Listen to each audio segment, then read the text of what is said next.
Good morning. This week, House Republicans will move our historic energy package to address the skyrocketing energy prices and Joe Biden's unprecedented war on American energy.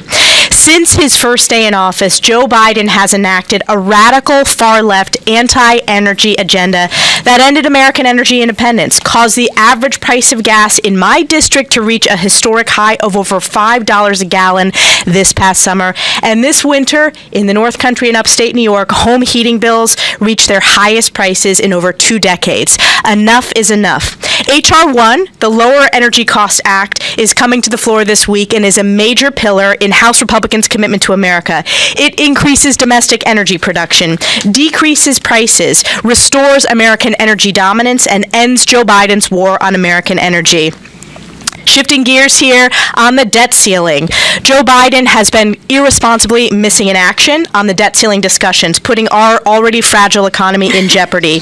This morning, Speaker McCarthy sent President Biden a letter presenting a reasonable, sensible, and responsible path forward to address our fiscal and economic crises. President Biden himself has negotiated debt ceiling agreements before, and he must join House Republicans on behalf of the American people to the negotiating table again.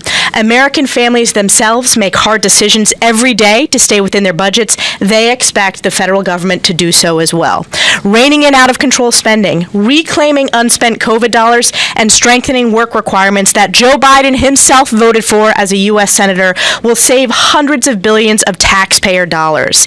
These examples are just a few of how we can limit spending, save taxpayer money, and grow the economy to get us on a path towards a healthier economy for American families. It's now my pleasure. As you know, every week we highlight many of our rock star freshmen, and I'm so excited to turn it over to Harriet Hageman to discuss how the Lower Energy Cost Act will help drive down energy costs for her constituents and hardworking Americans. Greetings, friends. I have serious news to share with you this afternoon.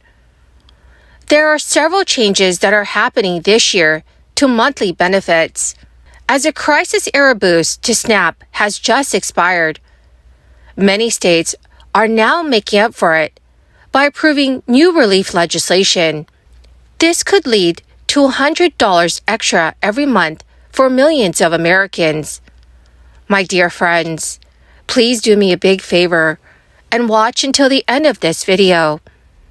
Also, this coming Friday, I will be announcing more winners for the Walmart gift card giveaways. If you'd like to enter the weekly giveaways, all you have to do, friends, is click and like several of my videos, and then comment below the keyword of each video that you watch. The more videos that you comment on, my friends, the greater your chances of winning the giveaways. Formerly referred to as food stamps, the SNAP is a government welfare program that provides assistance to families and individuals who are suffering from food insecurity. As many as 41 million U.S. citizens, or about 1 in 8 Americans, participated in the program in fiscal year 2022. But millions of Americans are scrambling to put food on the table after a crisis-related expansion to the SNAP benefits ended earlier this month. SNAP households received at least $95 extra in food funds each month over the last few years, as a result of the legislation that was passed by Congress in early 2020, as food insecurity related to the crisis began to rise. But at least 18 states ended the crisis-related extra allotments last year, and the boost officially stopped nationwide after February SNAP funds were distributed. Some U.S. states are trying to help bridge the gap that the resulting cut in benefits has created by either encouraging residents to donate to food banks and pantries, or through legislation to strengthen SNAP. Advocacy groups like the Food Research and Action Center say the best way to improve SNAP is by increasing the program's minimum monthly benefits, something that New Mexico lawmakers did in 2021 for all recipients, and Maryland lawmakers did last year for people over the age of 62. And so far, there have been at least 131 bills introduced in state legislatures across the country since the beginning of the year. The bills are aimed specifically at strengthening SNAP programs, but only a handful of state lawmakers have either passed or introduced legislation to make up for the recently cut aid by boosting overall SNAP benefit.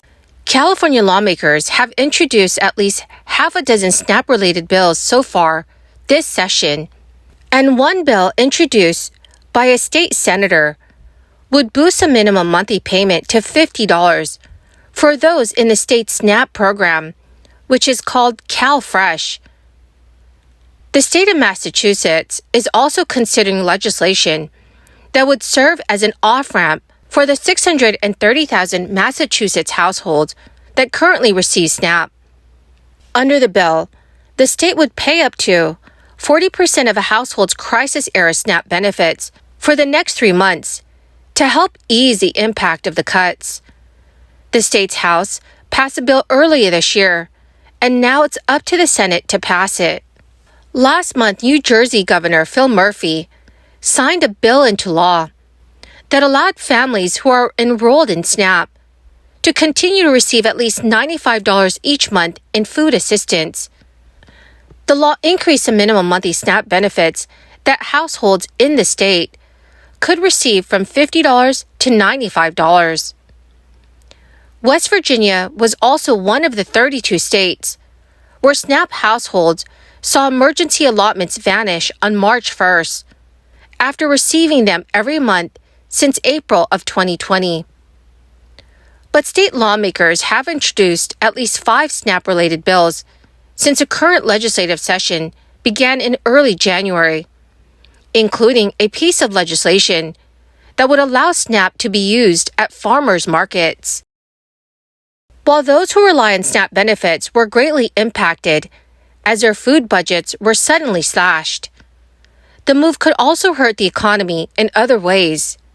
According to Yahoo News, farmers markets, grocery stores, dollar stores, and other businesses that accept SNAP benefits may see reduced business moving forward in 2023. While SNAP food cuts will affect farmers markets, grocery stores, and other retailers, there are other proposed restrictions in the works that could also hurt these businesses, which typically operate at low profit margins. The 2023 Farm Bill, which is currently being debated, could further restrict food choices of SNAP participants. Right now, SNAP recipients can use their EBT card to purchase a wide range of fresh, frozen, and processed foods. This legislation could restrict foods to items approved by the U.S. Department of Agriculture. This would limit food choices for consumers, especially in areas with limited food access, and then reduce sales for grocery stores. So, dear friends, what are your thoughts about the changes to SNAP benefits? Please let me know what your thoughts are in the comment section below. Well, my dearest and amazing friends, that is the end of my daily stimulus update video for this Tuesday. Thank you so much, friends, for joining me here every single day. And to say thank you, I will be announcing more winners this coming Friday for the Walmart gift card giveaways. Please make sure, friends, that you enter the giveaway by clicking and liking several of my videos. And then comment below the keyword of each video that you watch. My friends, the more videos that you comment on, the greater your chances of winning the giveaways. Thank you and have a wonderful and very blessed Tuesday.